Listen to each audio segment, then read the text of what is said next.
पार्लिमानी committee ने याहिया आफरीदी को chief justice of Pakistan के ओहदे के लिए नामजद कर दिया है। कमेटी ने याहिया आफरीदी का नाम वजीर आजम को भेज दिया है। इस अहम खबर की अपडेट अपने नाज़रीन तक पहुंचा रहे हैं। अपने नाज़रीन को बताते चलें, पार्लिमानी कमेटी ने याहिया आफरीदी का नाम वजीर आजम को भेज दिया है। यह अहम तरीन फैसला किया गया है। पार्लिमानी कमेटी के इजलास में Yahya Afridi chief justice of Pakistan के लिए नामजद कर दिए गए हैं। इसी पर बात करेंगे। डॉन न्यूज के चीफ रिपोर्टर सनाउल्लाह खान हमारे साथ मौजूद है। सनाउल्लाह, बताइए इससे मुतालिक मजीद क्या तफसीलात हैं आपके पास? देखिए, पार्लिमानी कमेटी का अभी इजलास खत्म हुआ है। इजलास के बाद वजीर कानून ने इस बात की तस्दीक की है कि याहिया अफरीदी, जस्टिस याहिया अफरीदी नए चीफ जस्टिस ऑफ पाकिस्तान होंगे। 2/3 उनको जो अक्सरियत दी गई है इस इजलास के दौरान। और आपको मैं इसका तरीका कार ये बता दूं, आज पार्लिमानी कमेटी का इजलास बुलाया गया था जो आइन की 26वीं तरमीम का आर्टिकल 175A के तहत जो तरीकाकार बनाया था। एक उसके तहत पार्लिमानी कमेटी बनाई गई थी 12 रुकनी, जिसमें नून लीग, पीपल्स पार्टी, JUI, इसके अलावा PTI के अरकान थे, MQM के अरकान थे, PTI के जो 3 अरकान थे या सुन्नी इत्तेहाद कौंसिल के और PTI के, उन्होंने बाइकाट किया। पहले सेशन के दौरान फिर एक रैली कमेटी बनी और स्पीकर चैम्बर में उनसे मुज़ाकरात हुए। उसके बावजूद उन्होंने इस इजलास में शिरकत से बाजत की। फिर इसके बाद 9 रुकनी पार्लिमानी कमेटी बैठी जिसमें 3 अरकान जो PTI के थे नहीं आए, जिस वजह से 9 अरकान थे। इस 9 अरकान का 1 घंटे इजलास हुआ, जिसके बाद अभी इजलास खत्म हुआ। इसके बाद वजीर कानून ने इस बात की तस्दीक की है कि पार्लिमानी कमेटी ने हैसियत से जस्टिस याहिया अफरीदी को नया चीफ जस्टिस ऑफ पाकिस्तान बनाने की मंजूरी दे दी। अब इसका तरीकाकार यह है कि ये वजीर आजम को जाएगा और वजीर आजम का जो रोल है इसमें डाखाने का होता है। उन्होंने आगे यही रिकमेंडेशन जो है प्रेसिडेंट ऑफ पाकिस्तान को भेज देनी है। प्रेसिडेंट ऑफ पाकिस्तान की मंजूरी से चीफ जस्टिस ऑफ पाकिस्तान का नोटिफिकेशन होगा।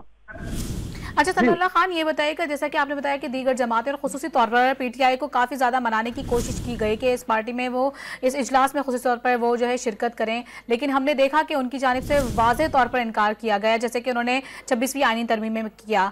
अब जो है आइंदा का क्या प्रोसीजर हो सकता है, क्या सूरत हाल आप बनती हुई देख रहे हैं PTI की जानिब से? देखिए, PTI ने तो तहरीक का ऐलान किया है, वो वकला के साथ मिलकर वो एहतजाज करेंगे। उन्होंने वाज़ेह तौर पर ऐलान किया है, गुज़श्ता रोज भी किया है, आज भी ऐलान किया है। लेकिन ये पाकिस्तान की तारीख में आपको मैं अपने नाज़रीन को बताऊं कि ये पहली मर्तबा है कि पार्लियामेंट की पार्लिमानी committee chief justice of Pakistan का तकर्रुर कर रही है और ये तकर्रुर 3 साल के लिए होगा। और अगर इस 3 साल के दौरान चीफ जस्टिस की उम्र 65 साल होती है तो वो 3 साल से पहले भी इस ओहदे से फारिग होंगे। लेकिन याहिया अफरीदी के अभी जो है उम्र उसमें 5 साल तकरीबन 65 साल में बाकी है, तो वो 3 साल पूरे करेंगे। और प्रेसिडेंट ऑफ पाकिस्तान आज किसी वक्त या कल सुबह तक इसका बाकायदा मंजूरी देके इसका नोटिफिकेशन जारी करेंगे। और PTI ने इस प्रोसेस में नाम जरूर दिए थे पार्लिमानी कमेटी के लिए, PTI और सुन्नी इत्तेहाद कौंसिल के, क्योंकि एक जो उनके सेनेटर थे वो PTI से थे, अली जफर, बाकी जो कौमी असम्बली से 2 अरकान थे वो सुन्नी इत्तेहाद कौंसिल से थे।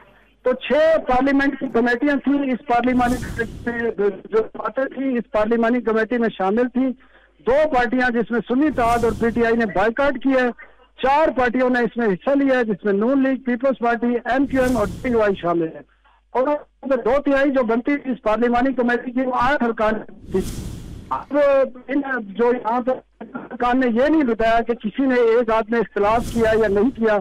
ये उन्होंने बताया कि 2/3 अक्सरियत से याहिया अफरीदी को, जस्टिस याहिया अफरीदी को चीफ जस्टिस ऑफ पाकिस्तान बनाया गया। उसकी वजूहात नहीं बताई गई कि senior most justice Mansoor Ali Shah या मुनीब अख्तर को क्यों नजरअंदाज किया गया।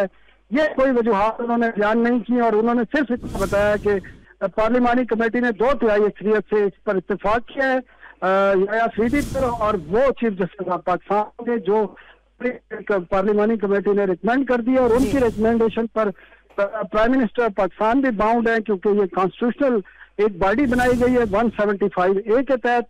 और ये पाकिस्तान की तारीख में पहली मर्तबा होगा कि एक पार्लिमानी committee chief justice of Pakistan का तकर्रुर करेगी।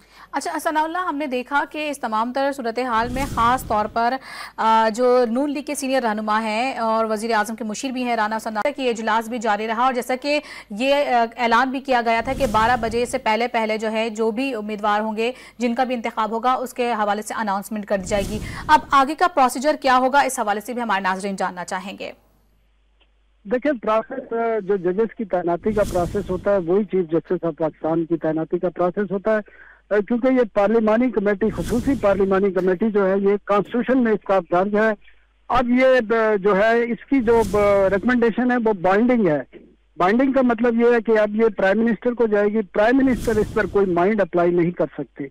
ये वो एक डाखाने का किरदार अदा करेंगे, वो भेज देंगे प्रेसिडेंट को। प्रेसिडेंट का रोल अप्रूवल का है और प्रेसिडेंट इसकी अप्रूवल करके इसको बाद में नोटिफाई किया जाएगा। और कॉन्स्टिट्यूशन में ये भी था कि आज आखिरी दिन था रात को 12 बजे तक इस फैसला करने का।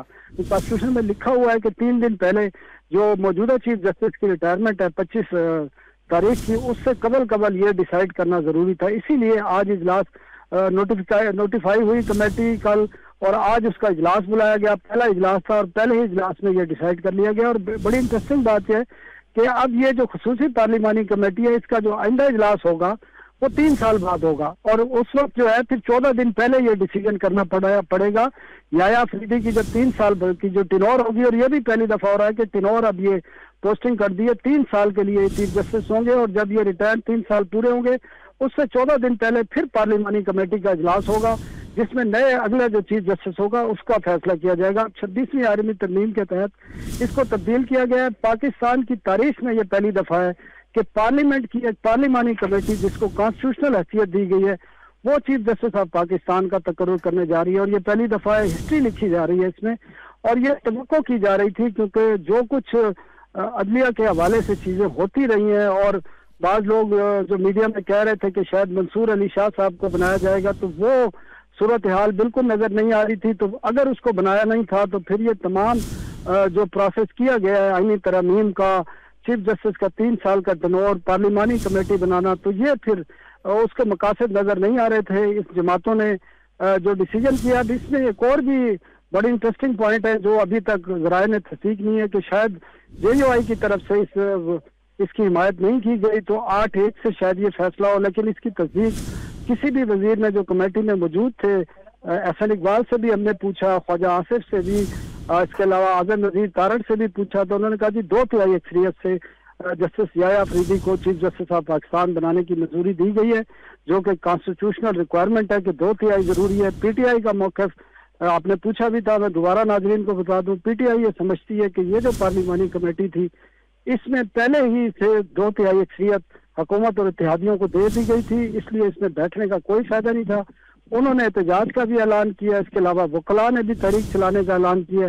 तो देखें आने वाले हफ्तों में इस पर क्या एहतजाज होते हैं आईनी तरमीम पर, और सुप्रीम कोर्ट के हवाले से जो डिसीजन किए जा रहे हैं। अब 26वीं आईनी तरमीम के तहत एक और भी पेशरफ्त होनी है आगे, जुडिशल कमीशन को रिवाइज करना है, उसमें 4 पार्लियामेंटेरियन को शामिल करना है, और वो जुडिशल कमीशन अब डिसाइड करेगा कि एक कॉन्स्टिट्यूशनल बेंच बनेगा जो कॉन्स्टिट्यूशनल, पॉलिटिकल और जो 184 के केसेस है वो सुनेगा। ये नॉर्मल सुप्रीम कोर्ट जो है जिसके चीफ जस्टिस अब याया अफरीदी बनेंगे, वो सिविल और टैक्स के मामलात और ज़ाब्ता फौजदारी के जो केस हैं जिनसे अवाम का ज्यादा ताल्लुक है, जो 60,000 से ज्यादा केस पेंडिंग है, उनको ये सुप्रीम कोर्ट सुनेगी। और स्पेशल बेंच सुप्रीम कोर्ट का होगा जिसको जुडिशल कमीशन बनाएगा, वो फिर कॉन्स्टिट्यूशनल और पॉलिटिकल और 184 के जो केसेस है वो सुनेगा।